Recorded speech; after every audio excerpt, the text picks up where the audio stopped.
Sir, ಈಗ ಡೆಲ್ಲಿಗೆ ಬಂದಿದ್ದೀರಿ. ಕಳೆದ 2 ದಿನದಿಂದ ಡೆಲ್ಲಿಲಿ ಇದ್ರಿ. ಏನು ಡೆಲ್ಲಿ ಪ್ರವಾಸದ ವಿಶೇಷ ಏನು? ಯಾರನ್ನು ಭೇಟಿ ಮಾಡಿದ್ರಿ? ನಾನು ಮುಖ್ಯವಾಗಿ ಡೆಲ್ಲಿಗೆ ಬಂದಿದ್ದು ಕರ್ನಾಟಕದಲ್ಲಿ ಚುನಾವಣೆಗೆ ಹೋಗೋ ಸಂದರ್ಭ ಅಸೆಂಬ್ಲಿಗೆ 2023ರಲ್ಲಿ ಚಿತ್ರದುರ್ಗದಲ್ಲಿ ಒಂದು SC/ST ಸಮಾವೇಶ ಆಯಿತು. ಲಕ್ಷಾಂತರ ಜನ ಅಲ್ಲಿ ಸೇರಿದ್ರು ಬಿಫೋರ್ ಅಸೆಂಬ್ಲಿ ಎಲೆಕ್ಷನ್ 2023ರಲ್ಲಿ. ಅಲ್ಲಿ ನಮ್ಮ ಡಾಕ್ಟರ್ ಪರಮೇಶ್ವರ್ ಅವರು ಕಾಂಗ್ರೆಸ್ ಪಕ್ಷದ ಪ್ರಣಾಳಿಕೆ ಸಮಿತಿಯ ಅಧ್ಯಕ್ಷರಾಗಿದ್ದರು. ನಮ್ಮ ಸರ್ಕಾರ ಅಧಿಕಾರಕ್ಕೆ ಬಂದರೆ ನಾವು SC ಒಳ ಮೀಸಲಾತಿಯನ್ನು ಕೊಡ್ತೇವೆ ಅಂತ ಹೇಳಿ ಚುನಾವಣಾ ಪ್ರಣಾಳಿಕೆಯಲ್ಲಿ ಘೋಷಣೆ ಮಾಡಿದ್ವಿ. ಆಗ ಸರ್ಕಾರ ಜನ ಆಶೀರ್ವಾದ ಮಾಡಿ ದಲಿತರು, ಅಲ್ಪಸಂಖ್ಯಾತರು, ಹಿಂದುಳಿದವರು ಮತ್ತು ಇತರ ಬೆಂಬಲರ ಜೊತೆಗೆ ಎಲ್ಲ ಜನರು ಸೇರಿ ಸರ್ಕಾರನ ಅಧಿಕಾರಕ್ಕೆ ತಂದರು. ಅದರಂತೆ ಪ್ರಣಾಳಿಕೆಯಲ್ಲಿ ಕೊಟ್ಟಂಥ ಭರವಸೆಗಳನ್ನು ಈಡೇರಿಸುವಂಥ ಕೆಲಸನ ಸಿದ್ದರಾಮಯ್ಯ ನೇತೃತ್ವದ ಕಾಂಗ್ರೆಸ್ ಸರ್ಕಾರ ಮಾಡುತ್ತಾ ಬರುವಾಗ ಒಳ ಮೀಸಲಾತಿಯು ಕೂಡ ಅದರಲ್ಲಿ ಪ್ರಮುಖವಾಗಿ ಒಂದಾಗಿತ್ತು. 5 ಗ್ಯಾರಂಟಿಗಳ ಜೊತೆಗೆ ಒಳ ಮೀಸಲಾತಿ ಕೂಡ ಒಂದಾಗಿತ್ತು. ಸೊ ಅದನ್ನು ಮಾಡಲಿಕ್ಕೆ ಸಚಿವ ಸಂಪುಟ ತೀರ್ಮಾನ ಮಾಡಿ ಒಂದು ಸಮಿತಿಯನ್ನು ರಚನೆ ಮಾಡಿದ್ರು. ಜಸ್ಟಿಸ್ ನಾಗಮೋಹನ್ ದಾಸ್ ಅವರ ಸಮಿತಿ. ಆ ಸಮಿತಿ ಸಮೀಕ್ಷೆ ಮಾಡಿ ಸುಪ್ರೀಂ ಕೋರ್ಟಿನ ತೀರ್ಮಾನದ ಹಿನ್ನೆಲೆಯಲ್ಲಿ ಒಳ ಮೀಸಲಾತಿ ಕೊಡೋದಕ್ಕೆ ರಾಜ್ಯ ಸರ್ಕಾರಗಳಿಗೆ ಅಧಿಕಾರ ಇದೆ ಅಂತ ಹೇಳುತ್ತೆ. ಇದನ್ನು ಬಳಸ್ಕೊಂಡು ನಾಗಮೋಹನ್ ದಾಸ್ ಅವರ ಸಮಿತಿ ಮಾಡಿ ಸಮಿತಿ ವರದಿ ಬಂದ ಮೇಲೆ ಸಚಿವ ಸಂಪುಟದಲ್ಲಿತ್ತು ಒಳ ಮೀಸಲಾತಿಯಲ್ಲಿ ಕೊಡಬೇಕು ಅಂತ ತೀರ್ಮಾನ ಮಾಡಿ, ಆ ತೀರ್ಮಾನ ಮಾಡಿದಂಥ ಸಂದರ್ಭದಲ್ಲಿ SC/ST ಜನರ ಸಂಖ್ಯೆ ಏನು 24% ಇತ್ತು, 17 + 7 SC 17, ST 7 ಇತ್ತು. ಅದಕ್ಕೆ ಅನುಗುಣವಾಗಿ ಮೀಸಲಾತಿಯನ್ನು ಕೊಡೋದಕ್ಕೆ ಸಚಿವ ಸಂಪುಟ ತೀರ್ಮಾನ ಮಾಡಿತು. ತೀರ್ಮಾನ ಮಾಡಿ SCಗಳ 3 ಗುಂಪನ್ನು ಮಾಡಿ A, B, C ಅಂತ ಮಾಡಿ, Aಗೆ 6%, Bಗೆ 6%, C ಅಲೆಮಾರಿಗಳು ಅರೆ ಅಲೆಮಾರಿಗಳು ಸೇರಿಸಿ 5%ಅನ್ನು ಕೊಟ್ಟು ಅದರಲ್ಲಿ ತೀರ್ಮಾನ ಮಾಡಿದ್ವಿ. ಇದು ಕೋರ್ಟಿನ ನ್ಯಾಯಾಲಯಕ್ಕೆ ಹೋಯಿತು. ನ್ಯಾಯಾಲಯದಲ್ಲಿ ಇಂದಿರಾ ಸಾಹ್ನಿ ಕೇಸು, ಪಂಜಾಬ್ ಅವರ ಕೇಸಲ್ಲಿ ಮೀಸಲಾತಿ 50%ಗಿಂತ ಹೆಚ್ಚಿರಬಾರ್ದು, ನೀವು ಇದನ್ನು ಕೊಟ್ಟಿರೋದು ಸರಿ ಇಲ್ಲ ಅಂತ ಹೇಳಿ ಅದನ್ನು ಸ್ಟೇ ಮಾಡಿದ್ದಾರೆ. ಈ ಸ್ಟೇ ಮಾಡಿದ್ರಿಂದ ಒಳ ಮೀಸಲಾತಿಯೂ ಜಾರಿ ಆಗಲಿಲ್ಲ ಮತ್ತು ರಿಕ್ರೂಟ್ಮೆಂಟ್ಗೂ ಅನಾನುಕೂಲ ಆಯಿತು ಸಾರ್ವಜನಿಕವಾಗಿ ಎಲ್ರಿಗೂ. ಹೀಗಾಗಿ ನಾವು ಆ ಒಂದು ಸ್ಟೇನ ನ್ಯಾಯಾಲಯದಲ್ಲಿ ಹೋರಾಟ ಮಾಡಿ ಅದನ್ನು ನಾವು ತೀರ್ಮಾನ ಮಾಡಿ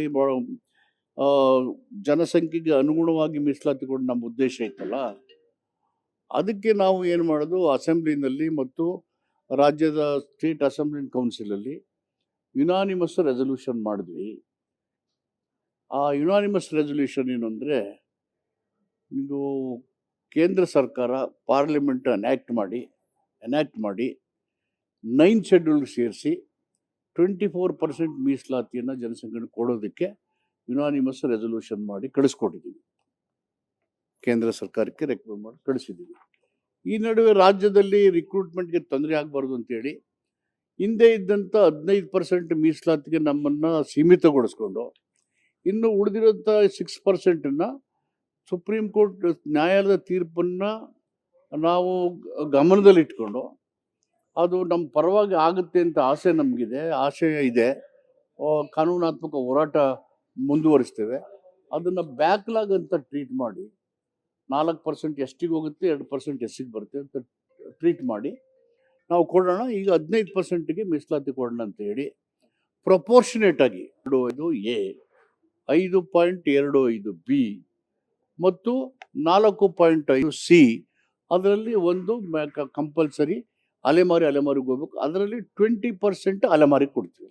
ಅದರಲ್ಲಿ ಆ ಒಂದು ಇದರಲ್ಲಿ. ಹೀಗಾಗಿ ಅಲೆಮಾರಿಗಳ ಬೇಡಿಕೆನೂ ಈಡೇರಿಸ್ತು. ಇದರ ಜೊತೆಗೆ ರೋಸ್ಟರ್ ಮಾಡುವಾಗ 3 ಗುಂಪುಗಳಿಗೆ ಮೀಸಲಾತಿ ಅನ್ವಯ ಆಗೋ ಥರ ಸಂಖ್ಯೆಗಳು ಬಂದರೆ 15% ಒಳಗಡೆ ಎಗೂ ಬರಬೇಕು, ಬಿಗೂ ಬರಬೇಕು, ಸಿಗೂ ಸಿಗಬೇಕು. ಆ ರೀತಿ ಬಂದಾಗ ಅದು ಒಳ ಮೀಸಲಾತಿ ಅನ್ವಯ ಆಗುತ್ತೆ. ಒಂದು ವೇಳೆ ಒಂದೇ ಬಂದು ಇನ್ನೆರಡಕ್ಕೆ ಸಿಕ್ಕದೆ ಇದ್ದಾಗ, ಅಥವಾ 2 ಪಾಯಿಂಟ್ ಬಂದು ಇನ್ನೊಂದಕ್ಕೆ ಸಿಕ್ಕದೆ ಇದ್ದಾಗ ಒಳ ಮೀಸಲಾತಿ ಅನ್ವಯ ಆಗೋದಿಲ್ಲ.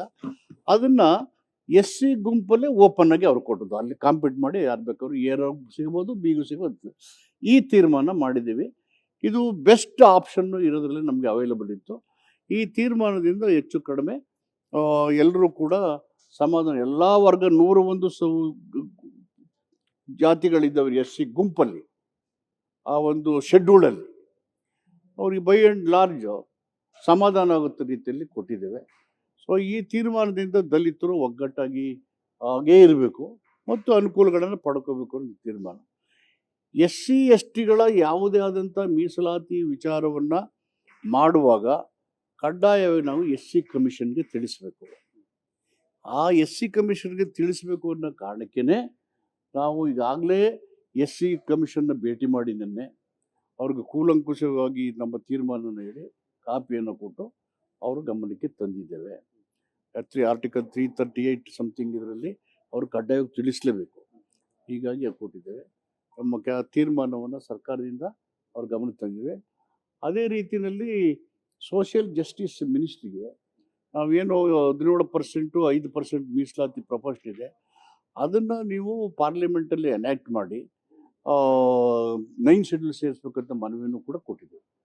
ನನಗೆ ನಾನು ಮಿನಿಸ್ಟ್ರಿಗೆ ಕೇಳಿದೆ, ಅವ್ರು ತಾನು ಲೇಟಾಗಿ ಬಂದು ಮಧ್ಯಪ್ರದೇಶಕ್ಕೆ ಹೋದ್ರು, ನೆಕ್ಸ್ಟ್ ವೀಕ್ ಕೊಡ್ತಿದ್ರು. ಬಟ್ ನಮ್ಮ ಸೆಕ್ರೆಟ್ರಿ ಹೋಗಿ ಅವ್ರ ಸೆಕ್ರೆಟ್ರಿ ಭೇಟಿ ಮಾಡಿ ಕೊಟ್ಟು ಹೋದ್ರಿಗೆ. ಮತ್ತು ಅದು ಹೋಮ್ ಮಿನಿಸ್ಟ್ರಿಗೆ ಹೋಗ್ಬೇಕು ಆ ಪತ್ರ. ನಾವು ಕರೆಸ್ಪಾಂಡ್ ಮಾಡಿದ್ವಿ. ಹೀಗಾಗಿ ಕೇಂದ್ರ ಸರ್ಕಾರನ ಒತ್ತಾಯ ಮಾಡಿದ್ವಿ, ನೀವು ಪಾರ್ಲಿಮೆಂಟ್ಗೆ ಈ ಕಾಯ್ದೆನ ತಂದು ತಿದ್ದುಪಡಿ ಮಾಡಿ 9 ಶೆಡ್ಯೂಲ್ಸ್ ಮಾಡಿ SC STಗಳ ಹಿತನ ರಕ್ಷಣೆ ಮಾಡಿ, ಜನಸಂಖ್ಯೆಗೆ ಅನುಗುಣವಾಗಿ ಕೊಟ್ಟಿರುವಂಥ ಮೀಸಲಾತಿಯನ್ನು ಸಂರಕ್ಷಿಸಿ ಅಂತ ಮನವಿ ಮಾಡಿದ್ದೇವೆ. ಮತ್ತು SC ಕಮಿಷನ್ನ ಭೇಟಿ ಮಾಡಿ ನಮ್ಮ ತೀರ್ಮಾನವನ್ನು ತಿಳಿಸಿದ್ವಿ. Main purpose and intention visiting Delhi ಇದು. ಇದಾದಮೇಲೆ ನಮ್ಮ ಸೆಕ್ರೆಟರಿ ಅವರು, ಪ್ರಧಾನ ಕಾರ್ಯದರ್ಶಿ ಇನ್ಚಾರ್ಜ್ ಆಫ್ ಕರ್ನಾಟಕ ಸುರ್ಜೇವಾಲ ಅವರು ನನಗೆ ಫೋನ್ ಮಾಡಿ ಈ ಒಳ ಮೀಸಲಾತಿ ಮಹತ್ವದ್ದು ಇದನ್ನು ಮಾಡಿದರೆ ಏನಾಗಿದೆ ಡೀಟೇಲ್ ಆಗಿ ನನಗೊಂದು ಕಾಪಿ ತಂದು ಕೊಡಿ ಅಂತ ಹೇಳಿದರು. ಅದನ್ನು ಕೂಡ ಅವ್ರಿಗೆ ಹೋಗಿ ನಿನ್ನೆ ಅದನ್ನು ಕೊಟ್ಟು ವಿವರವಾಗಿ ಅವ್ರ ಗಮನಕ್ಕೆ ತಂದು ಬಂದಿದ್ದೀನಿ. ಇದು ನನ್ನ ದಿಲ್ಲಿಯ ಪ್ರಮುಖವಾದಂಥ ಭೇಟಿಯ ಉದ್ದೇಶ. ಇದು ಮಲ್ಲಿಕಾರ್ಜುನ್ ಖರ್ಗೆ ಅವ್ರನ್ನು ಭೇಟಿಯಾಗಿದ್ದರು. ಅದಾದಮೇಲೆ ಸಹಜವಾಗಿ ಅವರು ನಮ್ಮ ಕಾಂಗ್ರೆಸ್ ಹಿರಿಯ ವರಿಷ್ಠ ನಾಯಕರು, ಕಾಂಗ್ರೆಸ್ ಅಧ್ಯಕ್ಷರು ಊರಲ್ಲೇ ಇದ್ದರು. ಫೋನ್ ಮಾಡಿದೆ, ಬನ್ನಿ ಇದ್ದಾರೆ ಅಂತೇಳಿ. ಅಲ್ಲಿ ಹೋದಾಗ ನಮ್ಮ ಸತೀಶ್ ಜಾರಕಿಹೊಳಿ ಅವರು ಇದ್ದರು.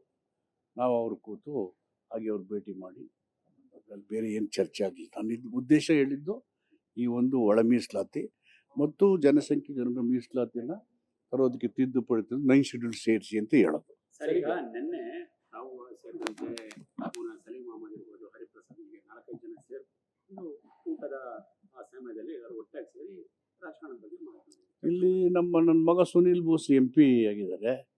ಅವರಿಗೆ ಅವ್ರದ್ದು ಮನೆ ಇತ್ತಲ್ಲ, ಅಲ್ಲಿ ಹುಡುಗರು ಊಟ ಅಡುಗೆ ಚೆನ್ನಾಗಿ ಮಾಡ್ತಾರೆ. ಸೊ ಇವರೆಲ್ಲ ಇದ್ದಾರೆ ಅಂತ ಹೇಳಿದ್ರು ನನಗೆ. ನಾನೇ ಫೋನ್ ಮಾಡಿ ಎಲ್ಲಿದ್ದೀರಿ, ಹೀಗೆ ನಮ್ಮ ಹಂಪನಗೌಡರು, ಸಲೀಂ ಅಹಮದ್, ಹರಿಪ್ರಸಾದ್ ಅವರು ಇದ್ದಾರೆ ಅಂದರು. ನಾನು ಫೋನ್ ಮಾಡಿ ಬನ್ನಿ ಇಲ್ಲೇ ಊಟ ಮಾಡೋಣ ಅಂತೇಳಿ ಅಷ್ಟು ಸೌಜನ್ಯದ ಊಟದ ಭೇಟಿ ಅಷ್ಟೇ. ಸರ್, ಈಗ ರಾಜ್ಯದಲ್ಲಿ ಮುಖ್ಯಮಂತ್ರಿಗಳು ಒಂದ್ ಕಡೆ ಸೇರ್ತಾರೆ, ಕೇವಲ ಊಟ ಚೊಪ್ಪರ ಸರ್ಕಾರದ ವಿಚಾರನೇ ಮಾತಾಡಿರಲ್ಲ ಅಥವಾ ಒಳ ಮೀಸಲಾತಿನೇ ಮಾತಾಡೋದೇ ಬೇರೆ. ಊಟ ಚೆನ್ನಾಗಿತ್ತು ಅಂತ ಹೇಳಿದ್ರು, ಪಲ್ಯ ಚೆನ್ನಾಗಿತ್ತು ಅಂತ ಹೇಳಿದ್ರು. ಬಟ್ ಆ ಹುಡುಗ ನಾನ್ ವೆಜ್ ಮಾಡಿದ್ದು ಚೆನ್ನಾಗಿದೆ ಅಂತ ಹೇಳಿದ್ರು. ಈಗ ಸಮಾವೇಶದ ಬಗ್ಗೆ ಕೂಡ ಚರ್ಚೆ ಮಾಡಿದ್ದಾರೆ. ಅದ್ರ ಬಗ್ಗೆ ಕೂಡ ರಾಜ್ಯದಲ್ಲಿ ಕೆಲವೊಂದಿಷ್ಟು ತಮ್ಮ ಸಮುದಾಯದ ನಾಯಕರುಗಳು ಅಲ್ಲಲ್ಲಿ ಭಾಗದಲ್ಲಿ ಚರ್ಚೆಗಳನ್ನ, ಸಭೆಗಳನ್ನ ಮಾಡ್ತಿದ್ದಾರೆ. ತಾವು ಮುಂದುವರೆದ ಭಾಗವಾಗಿ ದೆಹಲಿಯಲ್ಲಿ ನಡೆಸಿದಿರಿ ಅಂತ. ಅಹಿಂದ ಅನ್ನೋದು ಒಂದು ಚಳವಳಿ. ಅದು ಯಾರನ್ನೂ ಕಟ್ಕೊಂಡು ಕೆಲಸ ಮಾಡಲ್ಲ. ಈಗ 1924 ಬಾಬಾ ಸಾಹೇಬ್ ಅಂಬೇಡ್ಕರ್ ಅವರು 100 ವರ್ಷಗಳ ಹಿಂದೆ ಬಹಿಷ್ಕೃತ ಹಿತಕಾರಣಿ ಸಭೆ ಅಂತ ಮಾಡಿದ್ರು. ಆ ಸಭೆಯ ಉದ್ದೇಶ ಶೋಷಿತ ವರ್ಗಗಳಿಗೆ ತಮ್ಮ ಹಕ್ಕುಗಳಿಗೆ ಹೋರಾಟ ಮಾಡಿ ಸಂಘಟಿತರಾಗಿ ಜಾಗೃತಿ ಮೂಡಿಸ್ಬೇಕು, ಅರಿವು ಮೂಡಿಸ್ಬೇಕು, ಜನ ಸಂಘಟನೆ ಮಾಡಬೇಕು ಅಂತ ಹೇಳಿದ್ರು. ಅದೇ ಥರಲ್ಲಿ ಅದರಿಂದ ಪ್ರೇರಣೆ ಆದಂಥ ಜನ ಈ ಚಳುವಳಿಯನ್ನು ಮಾಡ್ತಾನೆ ಇರ್ತಾರೆ. ಯಾವ್ಯಾವ ಮಾಡಿ ಅವ್ರಿಗೆ ಯಾರು ಬೇಕು ಅಂತ ನಾಯಕರು ಕರೀತಾರೆ ಅಲ್ಲೋಗಿ ಸಭೆ ಮಾಡ್ತಾ ಇರ್ತಾರೆ. ಅದೇನೋ ಪ್ಲ್ಯಾನ್ ಮಾಡಿಕೊಂಡು ರಾಜಕೀಯ ಉದ್ದೇಶ ಇಟ್ಕೊಂಡು ಮಾಡೋದೇನಲ್ಲ. It's A moment. ಅಲ್ಲ, ಈಗ ಕರ್ನಾಟಕದಲ್ಲಿ ಚರ್ಚೆ ಆಗ್ತಾ ಇರುವಂತದ್ದು ಅಹಿಂದಾಗೆ ಕರ್ನಾಟಕದಲ್ಲಿ ಹೋರಾಟ ಸ್ಟಾರ್ಟ್ ಆಗಿ 25 ವರ್ಷ ಆಗ್ತಾ ಇದೆ, ಸಂಭ್ರಮ ಇದೆ. ಸೊ ಅದರ ಬೆನಿಫಿಟ್ ಅಥವಾ ಡಿವಿಡೆಂಡ್ ಜಾಸ್ತಿ ತಗೊಂಡಿರೋದು ಕಾಂಗ್ರೆಸ್. ಹಾಗಾಗಿ ಕಾಂಗ್ರೆಸ್ ನೇತೃತ್ವದಲ್ಲಿ ಇನ್ನೊಂದು ದೊಡ್ಡ ಮಟ್ಟದಲ್ಲಿ ಸಹಜವಾಗಿ ಅಹಿಂದ ಸಮುದಾಯಗಳು ಕಾಂಗ್ರೆಸ್ಸಿನ ಬೇಸ. ಹೀಗಾಗಿ ನಿಜವಾಗ್ಲೂ ಅದರ ಹೆಚ್ಚು ಬಳಕೆ ಆಗಿರೋದು ಕಾಂಗ್ರೆಸ್ಗೆ. ಹೀಗಾಗಿ ಅವ್ರು ಯಾವ್ಯಾವ ನಮ್ಗೆ ಕರೀತಾರೆ ಖಂಡಿತ ಹೋಗ್ತೀವಿ. ಆದರೆ ಪ್ಲ್ಯಾನ್ ಮಾಡಿ ಒಂದು ಸಭೆ ಮಾಡೋಣ 25 ವರ್ಷ ಅಂತ ಆ ಥರ ಚರ್ಚೆ ಎಲ್ಲೂ ಆಗಿಲ್ಲ ಇದುವರೆಗೆ. ರಾಜ್ಯ ಮಟ್ಟದಲ್ಲಿ ಈ ವಿಚಾರವನ್ನು ನೀವು ಹೈಕಮಾಂಡ್ ನಾಯಕರ ಜೊತೆ ಚರ್ಚೆ ಮಾಡಿ. ಇಲ್ಲ. ಯಾಕಂದ್ರೆ ಕಳೆದ ಬಾರಿ ಕೂಡ SC/ST ಸಮುದಾಯದವರು ಒಂದು ದೊಡ್ಡ ಸಮಾವೇಶ ಮಾಡ್ಲಿಕ್ಕೆ ಕೊನೆ ಕ್ಷಣದಲ್ಲಿ ಅವಕಾಶ ಕೊಡ್ಲಿಲ್ಲ ಹೈಕಮಾಂಡ್. ಹಾಗಾಗಿ ಇದು ನೀವು ಮತ್ತೆ ಇಲ್ಲ, ಹೈಕಮಾಂಡ್ ಯಾವತ್ತೂ ಸಮಾವೇಶ ಮಾಡಬೇಡಿ ಅಂತ ಹೇಳೇ ಇಲ್ಲ, ಎಂದು ಹೇಳೇ ಇಲ್ಲ. ಅವರೇ ಕಾಂಡ ಮಾಡ್ತಾರೆ, ಚಳುವಳಿಗಳನ್ನ ಸಂಘಟನೆ ಯಾಕೆ ವೇಟ್ ಮಾಡ್ತಾರೆ? ಆ ಥರ ಆಗಿಲ್ಲ. ಈಗ 25 ವರ್ಷ ಆಯ್ತು ಅಂತ ಹೇಳಿದ್ರು ಸರ್.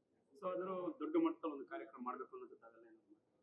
ಇಲ್ಲ, ಈಗೇನು ಆ ಥರ ಏನು ಚರ್ಚೆ ಆಗಿಲ್ಲ, ಎಲ್ಲೂ ಚರ್ಚೆ ಆಗಿಲ್ಲ. ಸರ್, ಈಗ ಇಂಡೈರೆಕ್ಟ್ ಆಗಿ ಸಿದ್ದರಾಮಯ್ಯ ಅವರ ಶಕ್ತಿ ಪ್ರದರ್ಶನ ಅಂತಾನೆ ಹೇಳ್ತಾರೆ ಈ ಇದನ್ನ ಮಾಡುವ ಮೂಲಕ.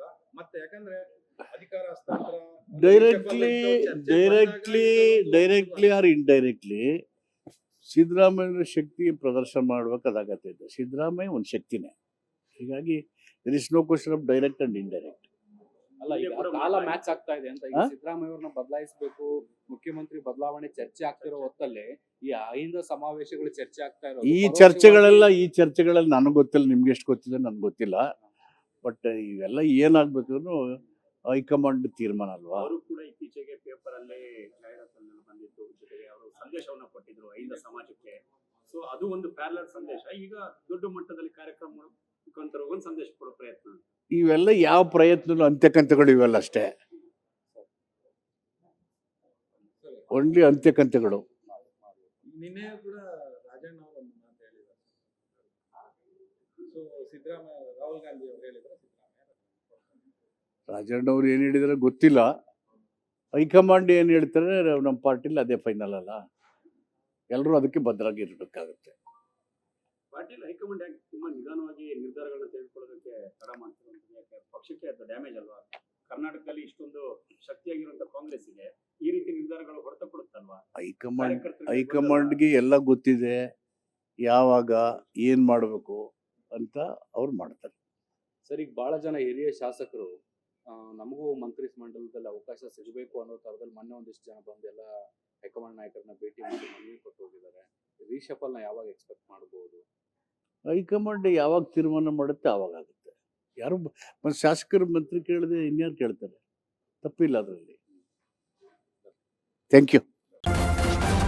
ನ್ಯೂಸ್ ಫಸ್ಟ್, ನಿರ್ಭೀತಿಯಿಂದ ನಿಮ್ಮ ಪರವಾಗಿ.